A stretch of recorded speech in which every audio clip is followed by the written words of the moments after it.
Would you be the jerk for refusing to let your stepsister sleep with you? We'll get into that in a bit, but first, am I the jerk for not paying my nephew's tuition? I, 39-year-old female, recently got divorced. It was my fault. I had a one-night stand with a colleague. He fell in love, and when I didn't want to follow him, he sent evidence of our love to my then-husband John, 45-year-old male. I know I was wrong for cheating, that's not my question. All things considered, the divorce proceedings were relatively amicable. I really wanted to stay in our home. It's where I raised our son David, 17-year-old male, and we found a way to make that possible. Soon after the divorce, my father, 76-year-old male, was diagnosed with cancer. He always wanted to go on a cruise with the whole family and is planning the big voyage for the next holidays, treatments permitting. But that time was meant to be time for John to see David, so I need John's okay. I brought it up with him and he understood that my father's diagnosis changed things, but he didn't agree immediately. He wants to talk to David first. That talk hasn't happened yet. Meanwhile, school tuition comes due. We send David to an expensive private school. John has an impressive income and he's happy to pay for David's education. But prior to our divorce, we were helping my sister, Susan, 43-year-old female, who's not as wealthy, by paying to send her two children, 16-year-old male and 13-year-old male, to the same school. Susan gets the bill and sends it to John. He responded that since they're not family anymore, it isn't his problem. Susan thinks it isn't fair on her children to have to switch schools since they have both already been going there, have friends there, and would have to go to a lesser quality school. Susan and her family have been relying on him, and it's cruel of John to cut them off. My parents think that because the divorce was my fault, this is my responsibility. They suggest I sell my house and come live with them. They've even found someone who would buy it, my cousin. I don't want to do this, primarily because of my parents smoking, but also it's not as straightforward as they make it sound. In the divorce, we set up the deed to transfer the property to David after I die. John wanted to ensure that if I were to remarry, it wouldn't end up with my hypothetical stepchildren. John thinks it's nothing to do with him anymore, and if there's money for a cruise, then it's time for the rest of the family to step up and get them through this transition. In any case though, I don't really want to push back on him because he hasn't technically agreed to let David go on the holiday, and I don't want to mess up my father's possible last wish. I feel guilty about the situation. I don't see a happy way of getting the money together. But I also agree that it is unfair that my nephews will likely have to move schools due to no fault of their own. I wish I could help, but I'm not the wealthy auntie I was a year ago. I am by no means living in poverty, but I don't have that kind of spare money either. Does that make me the jerk? The financial situation changed and OP literally just cannot afford it. I don't know what more they can really expect of OP. They're not going to uproot their life just to make sure that they can pay for this thing that really isn't even their true responsibility anyways. Also, hi, I'm Steven, and if you guys enjoy getting to decide whether or not all of these people are jerks, why not hit those like and subscribe buttons down below? That said, our next story is, am I the jerk for charging my friends rent, then keeping the money for myself? This will be my first year in college. When I got accepted, the first person I told was my uncle. We're very close because he took care of me when I was little because of my parents' crazy work schedules. Anyways, my grades were good enough to get me in, but not enough to get me any scholarships.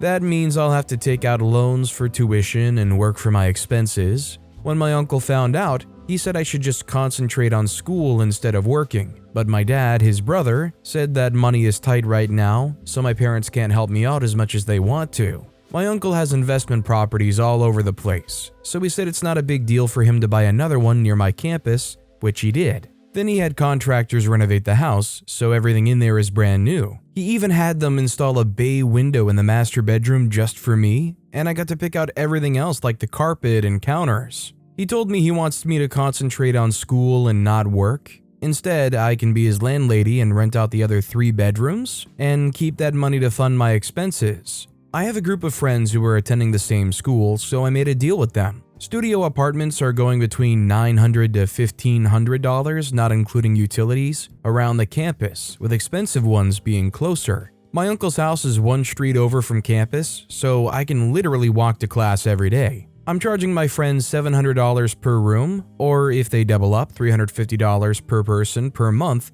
and split utilities evenly. They all jumped at the offer, and no one asked any questions until recently when one of them asked me how much the overall rent was. I was honest and told them about my uncle and our deal. That blew up in my face because now every one of my friends are calling me greedy for charging them rent and then pocketing the money. We're all in a huge fight and they all want to either pay nothing or throw a couple hundred in for utilities. I cried to my uncle, but he said now that I'm an adult, I need to make my own adult decision. He'll stand by my decision. I don't want to lose my friends, but I don't want to disappoint my family with bad grades either. I thought I was being fair with rent, but literally all of my friends are calling me a greedy jerk. Update: thank you for reading my post and giving me advice. I went to my uncle, this time without crying, and told him some of the advice given on here and asked him for his advice. This time he didn't tell me to make my own adult decisions and told me he was waiting for this conversation. This is what we agreed to do.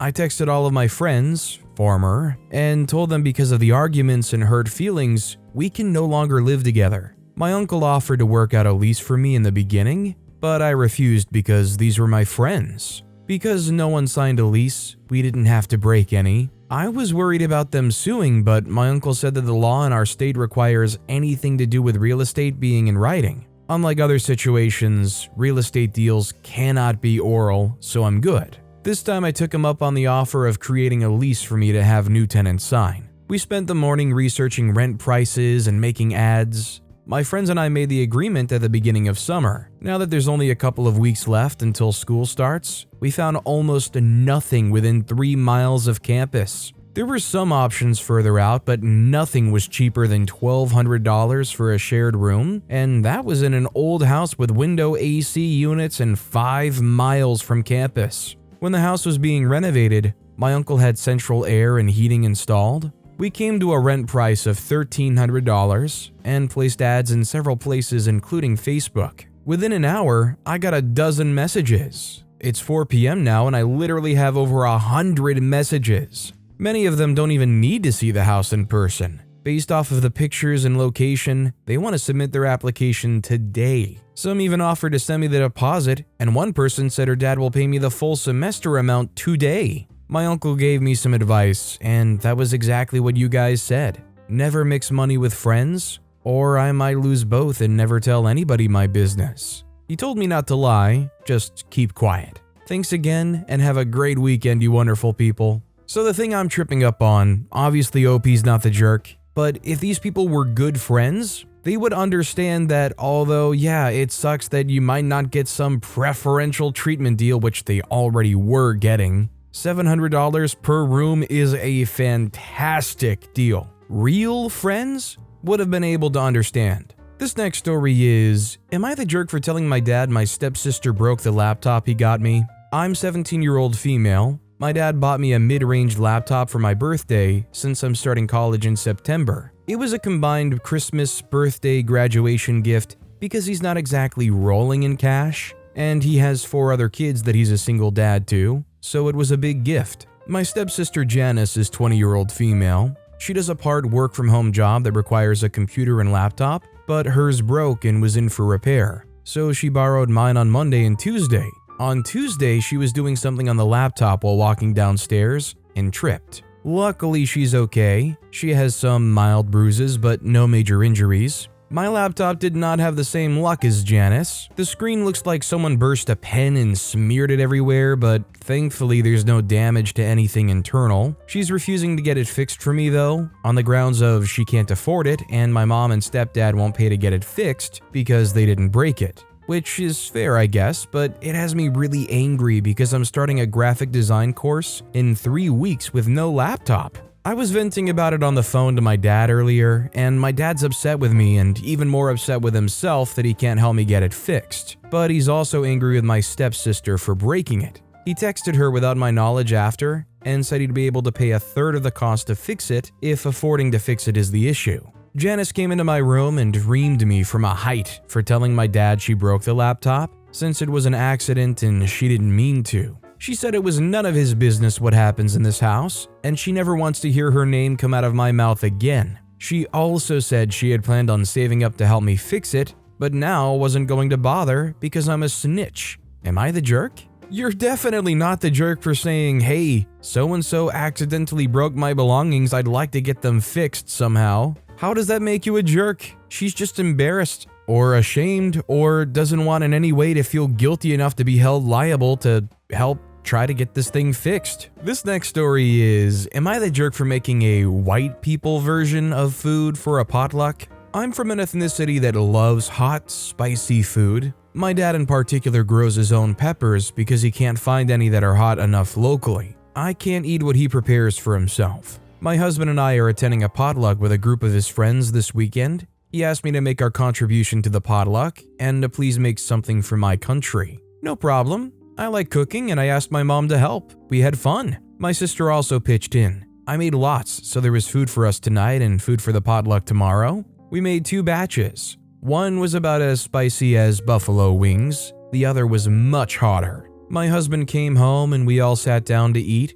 My husband can keep up with my dad when it comes to spicy food. It's hilarious watching a Swede from Minnesota sweating in the middle of winter just from a little spice. My dad wanted seconds and he went to get some, but he served himself from the less spicy crock pot. He asked me why I made white people food for dinner. My husband understood the question and asked about it. I answered honestly that I've had bad experiences with people eating food that I took to share, so I always made 2 versions. One is fully as authentic as I can make it. The other version is white people food. It's tasty and exotic, but definitely a trade-off. For example, I'll use chicken instead of goat for the protein, and I'll use 1/4 to 1/6 of the amount of spice. My sister laughed and said I was being racist by assuming they wouldn't be able to handle my cooking. I said that she had never taken ethnic food to trade in school or at work. She grew up here and has never considered herself anything but American. I think I'm being considerate and not racist making 2 versions.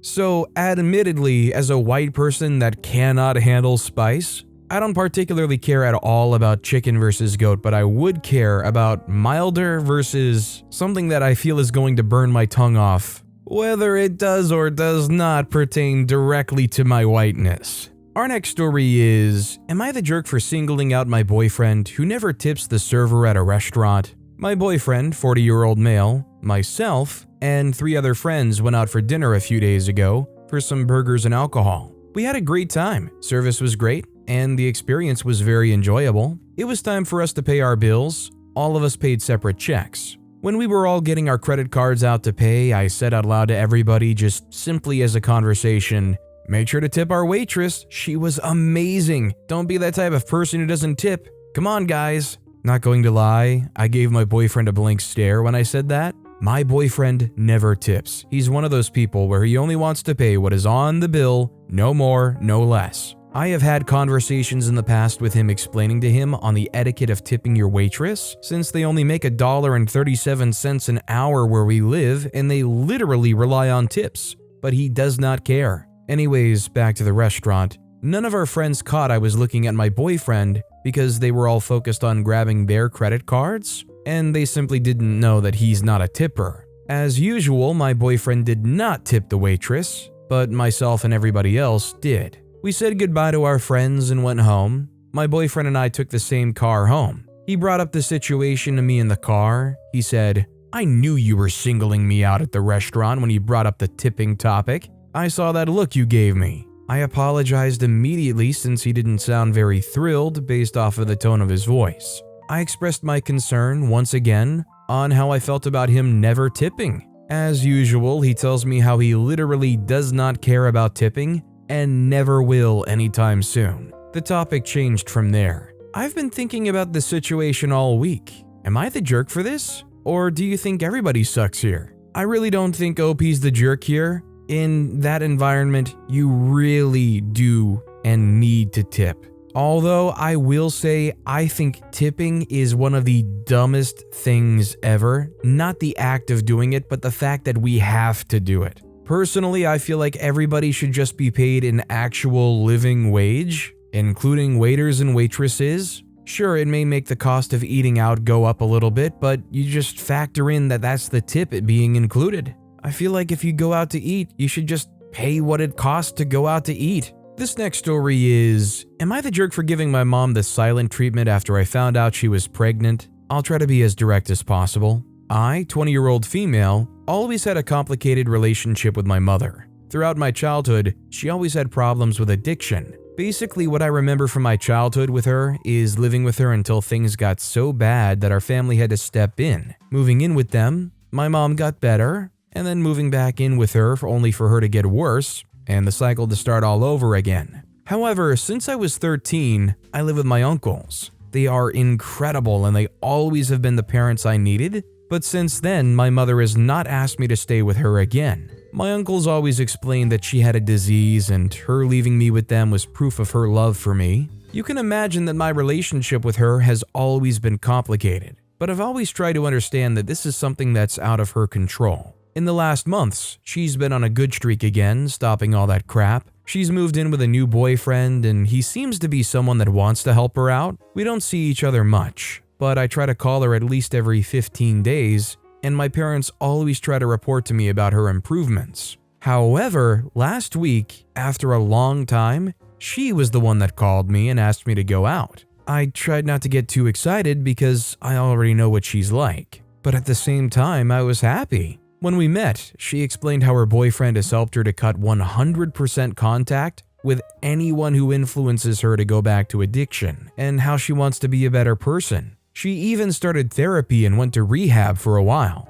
I said I was happy and asked what finally motivated her to make that decision, and then she told me that she helped her, but that the big motivator that gave her strength is that they decided to start a family, and that she wanted to meet me in person to let me know that she's pregnant. She said she needed to be better, to be present, and that is what's helping her focus on recovery. It hurt me, that they were worth it, but I wasn't. I decided to leave before our lunch was even over, and ignored all forms of contact from her thereafter. As people say, if you don't have anything nice to say, don't say anything. However, yesterday her boyfriend called me. I answered because I didn't have his number saved, and he started yelling at me. He said I was a jerk, that for him, I would never have contact with his family, because apparently no one knows where my mom is, and what hindered her improvement was my attitude. My grandparents are also angry with me and said that I'm very irresponsible and that I didn't have emotional responsibility with someone very vulnerable.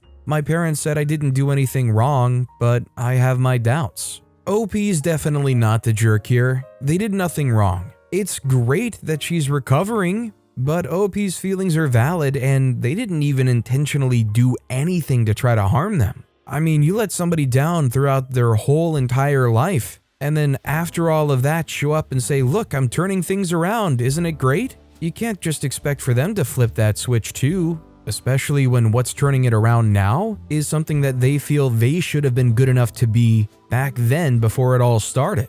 Our next story is, am I the jerk? My husband has changed all of the baby's diapers. Am I the jerk for asking my husband to change our son's diapers? My husband has changed probably 90% of our son's diapers for the first year and a half. Our son was born during COVID. I had a super traumatic birth. Our son almost died during labor and we were all alone. We both worked from home and our son was very colicky. I was exclusively breastfeeding and was up every night with him, doing all bedtime feedings, nail clippings, teeth brushing, heated baths, and diapers. It seemed like a fair arrangement. Eventually, COVID ended and we got a nanny for Saturdays, and our son started daycare. He goes from 9 to 5.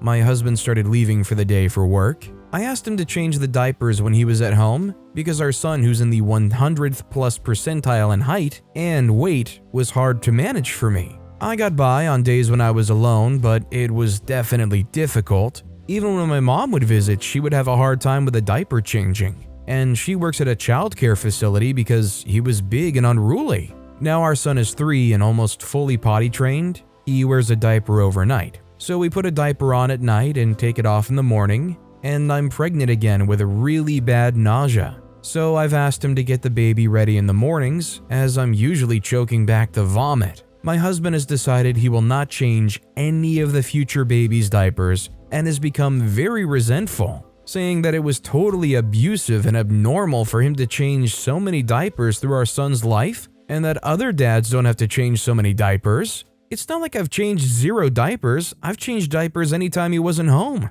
On sick days, I'm always the one who stays at home with him and cares for him completely. I always felt like our parenting duties were pretty evenly divided until I got pregnant 3 months ago, and things have definitely been harder since then because it's hard for me some days to do the things I used to do, like make breakfast, get his daycare bag ready, physically pick him up. Am I the jerk for letting him/expecting him to change so many diapers? OP is definitely not the jerk.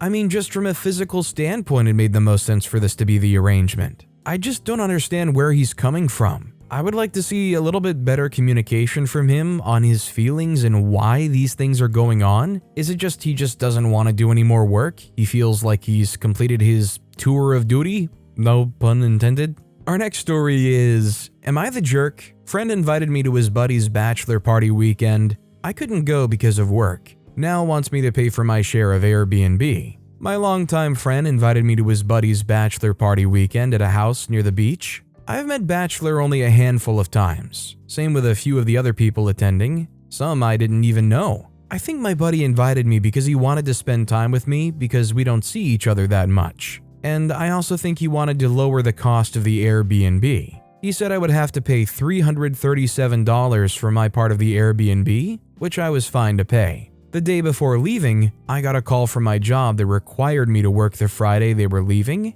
so I wouldn't be able to attend. I apologized to my friend, but there was nothing I could do about missing work. A week after the bachelor weekend, I went to see him and he told me that everyone thought I should still have to pay. He sent me a Venmo request. I honestly think that they should just divide up the amount I owe and make everyone else pay. I also gave my buddy a bunch of weed that I grew before he left as a sorry for not going, and he gave it to all the people. I don't plan on paying. Am I the jerk? Update. Wow, I did not think this would get so much traction. I respect everyone's opinion, except the guy who told me he wanted to punch me in the throat or the guy who threatened criminal prosecution. I understand it's an uncomfortable situation for all parties involved. Yes, I should never have agreed to go to a bachelor party for someone I don't know well. I have a complicated relationship with the guy who invited me, and it's not outrageous for me to assume that he only invited me to lower the cost of the trip. That being said, I said I would go. A promise is a promise. I do think the last-minute nature regarding my work should have been taken more into consideration by them, or actually him, as he fronted the bill for the Airbnb and is now collecting from everyone. He doesn't want to go back and ask people for more money, which I understand. But part of me feels that he didn't even discuss the issue with the guys and just assumed he'd get the money out of me. In the end, he is out $337. And instead of being a little understanding about the situation, he wants me to pay the full amount. That is his prerogative. But that doesn't mean I have to like it. He could have easily have just said, "Aw man, OP couldn't make it because of work. Would you guys mind throwing a few extra bucks for the trip?" It's not outrageous, but he didn't, and now I have to deal with him. Also, the weed was kind of a red herring, but I didn't even get a thanks from any of the guys, even though they included me on a group chat. Maybe they didn't get any. Maybe my buddy just took it all for himself, who knows? It is what it is, but I probably won't be so generous in the future with people I don't know. Ultimately, I'm going to end up paying him. He's been a close friend since 2nd grade, and while he has a track record of similar behavior, I'm not going to throw away nearly 30 years of friendship over some money, but I did learn my lesson. For those that supported me and gave me kind words, I do appreciate it. I knew coming into this that I was probably in the wrong, but had some mitigating circumstances that didn't make me a complete jerk. I was also upset with my friend, who has a history of being very careful with money, if you know what I mean. I wouldn't think twice about buying drinks or dinner or whatever, but when the reverse happens, I always get a Venmo request the next day. I guess some people just view money and friendships differently. I accept my judgment and will be coughing up the $337 to keep a friendship. Thank you all for your input. So yeah, needless to say, regardless of circumstances, OP committed to going here and then flaked. You're almost always going to be the jerk in that situation where you commit to it regardless of surrounding circumstances or how well you know somebody, and then dip when it's already too far gone and refuse to pay. Our next story is, am I the jerk for telling my dad's girlfriend that she's a gold digger? My dad is pretty rich and is retired at 50. He was dating this woman, Laura, for a couple of years, and it worried me that she was just after his money. She's 35. My dad said he'd never marry or have any more kids, besides me, 24-year-old male. because he wants to leave everything to me. Last year, Dad texted me and said he had some good news about him and Laura. I thought they were going to get married and I was going to tell them to get a prenuptial to make sure our family money stays in the family. No, he and Laura were going to have a baby. I told my dad he was gross for having a kid at 50 and now he's on the hook financially. He said he was thrilled to become a dad again. I told Laura she was disgusting for tricking my dad into becoming a dad and she's not getting any of his money when he dies. My dad has like 5 million in life insurance policies. She said she was insulted by what I said, and I said I call out gold diggers when I see them. Of course, ever since my brother was born, she keeps asking him to change his will. I told my dad she should get a job and not try to live off of him. I mean, I don't know these people, I don't know their interpersonal relationships, I don't know how they truly act in person, but I can say that from the writing OP put here, they definitely seem like a huge jerk. Listen, I understand you want to look out for your own, you want to make sure that your father doesn't get cheated out of his riches and whatnot, but going around throwing fingers saying, "You're just trying to steal his money from me," is some weird evil villain sounding type stuff. Our next story is, am I the jerk for not inviting my brother to my wedding because of his girlfriend's past? I, 28-year-old male, am getting married in 3 months to my fiancée Clara, 27-year-old female. Everything was going smoothly until the issue of my younger brother Alex, 25-year-old male, came up. Alex has been dating Tina, 24-year-old female, for about a year. Tina, before dating my brother, had a short-lived fling with my best friend Derek. Derek and Tina ended on bad terms, and Derek confessed to me that Tina had cheated on him during their relationship. Given that Derek is not only my best friend but also my best man, I didn't want any potential drama or discomfort at the wedding. So I made the decision to invite Alex to the wedding, but asked him to come alone without Tina. I explained my reasons, saying it was to avoid any possible tension. Alex was hurt and said he won't attend if Tina isn't welcome. My family got wind of this and is divided. Some say I'm justified because it's my day and I should be able to choose who's there, while others think I'm being judgmental and punishing Tina for a past mistake. I feel like I'm trying to ensure peace on my special day, but I also recognize that I might be denying my brother the chance to share in a significant life event with his partner. Am I the jerk for not inviting Tina based on her past relationship and actions? If you are genuinely afraid that there's going to be a fight here, and it's not like they're actually direct family, it's not like they're married, I don't think it's an unreasonable request, but I don't think you should be too surprised if Alex boycotts the whole thing too because of it. It's just an unfortunate situation, really, in my opinion. Our next story is, am I the jerk for sending my stepsister back to her room instead of letting her sleep with me? This happened last weekend. My dad and his wife Sandy were attending a wedding last weekend and hired a babysitter for my stepsister Abby, 5-year-old female. I, 16-year-old male, was supposed to do it, but I work now, so they had to hire someone to stay the weekend with Abby. The background is simple. Dad and Sandy met 4 years ago. I met her 3 months after my dad did, and Abby like a week later. Abby suffers from nightmares pretty frequently. She would always seek someone out at night when she had them, usually her mom, though sometimes me, and I would always send her to her mom. This has been happening since she was 3. So my dad and Sandy left Friday afternoon and were gone until Sunday afternoon. Friday night, Abby had a nightmare and came to me and asked to sleep in my bed. I sent her back to her room and woke the babysitter who sat with her for a while. Abby was really upset about it and didn't sleep well that night and didn't sleep at all Saturday night. When my dad and Sandy got home, they were furious with me for not letting Abby sleep with me. Dad told me he's aware I don't see Abby as my sister, but wouldn't I let a small kid sleep with me to help them after a nightmare?